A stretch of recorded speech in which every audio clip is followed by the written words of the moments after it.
দীর্ঘ প্রতীক্ষার পর বাংলাদেশের রাজনীতিতে এক নাটকীয় অধ্যায়ের সূচনা হতে যাচ্ছে। প্রায় ১৭ বছরের নির্বাসন শেষে তারেক রহমানের বাংলাদেশে প্রত্যাবর্তন। এরপর দেশে ফিরে বিএনপির নেতৃত্বের আনুষ্ঠানিক দায়িত্ব গ্রহণ, নির্বাচনী লড়াইয়ে সরাসরি অংশগ্রহণ এবং ত্রয়োদশ জাতীয় সংসদ নির্বাচনে উল্লেখযোগ্য সাফল্য, এই সবকিছুই জানান দিচ্ছে তারেক রহমান এখন ক্ষমতার দ্বার প্রান্তে। ২০০৮ সালে সেনাবাহিনী সমর্থিত তত্ত্বাবধায়ক সরকারের সময় গ্রেফতার ও কারাবন্দী অবস্থায় অমানবিক নির্যাতনের পর চিকিৎসার প্রয়োজন দেখিয়ে দেশ ছাড়েন তারেক। দীর্ঘ ১৭ বছরের প্রবাস জীবন কাটিয়ে দেশে ফিরে মাত্র ১.৫ মাসের মাথায় জাতীয় সংসদ নির্বাচনে বিএনপির হয়ে লড়েন দলটির চেয়ারম্যান। নেমে পড়েন নির্বাচনী প্রচারণায়, ভোটারদের দ্বারে দ্বারে গিয়ে দেন নানান প্রতিশ্রুতি।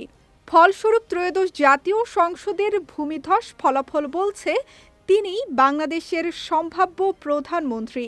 নির্বাচনের আগেই জরিপে এমন ইঙ্গিত ছিল। তারেক রহমানের এই আকস্মিক উত্থান বাংলাদেশের রাজনীতিতে নতুন প্রশ্নও তুলেছে। তরুণদের নেতৃত্বে যে পরিবর্তনের ঢেউ এসেছিল তা ভোট বাক্সে প্রতিফলিত হয়নি। আবার দুই দলের আধিপত্যের পরিচিত কাঠামোয় বিএনপির এই বিজয় অনেকের কাছে প্রত্যাবর্তন বলেই ধরা পড়ছে। অন্যদিকে গণভোটের মাধ্যমে প্রাতিষ্ঠানিক সংস্কারের প্রয়োজনীয়তার প্রতি জনসমর্থনও স্পষ্ট। সব মিলিয়ে ২০২৪-২৫ সালের এ অধ্যায় ভবিষ্যৎ বাংলাদেশের রাজনৈতিক মানচিত্রকে নতুন করে আঁকতে পারে। বিশ্লেষকদের মতে তারেক রহমানের এ ফিরে আসা কেবল একটি দলের ক্ষমতায় যাওয়ার চেষ্টা নয়, বরং এটি দেশের রাজনৈতিক ধারায় এক বড় পরিবর্তন। একদিকে তিনি তার পারিবারিক রাজনৈতিক উত্তরাধিকার বহন করছেন, অন্যদিকে নিজেকে একজন আধুনিক নীতি নির্ধারক হিসেবে তরুণ প্রজন্মের কাছে গ্রহণযোগ্য করে তোলার চেষ্টা চালাচ্ছেন।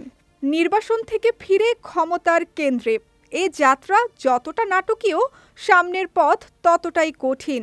ইতিহাসের এ সন্ধিক্ষণে তারেক রহমানের নেতৃত্ব বাংলাদেশের রাজনীতিকে কোন দিকে নিয়ে যাবে সেটি এখন দেখার বিষয়।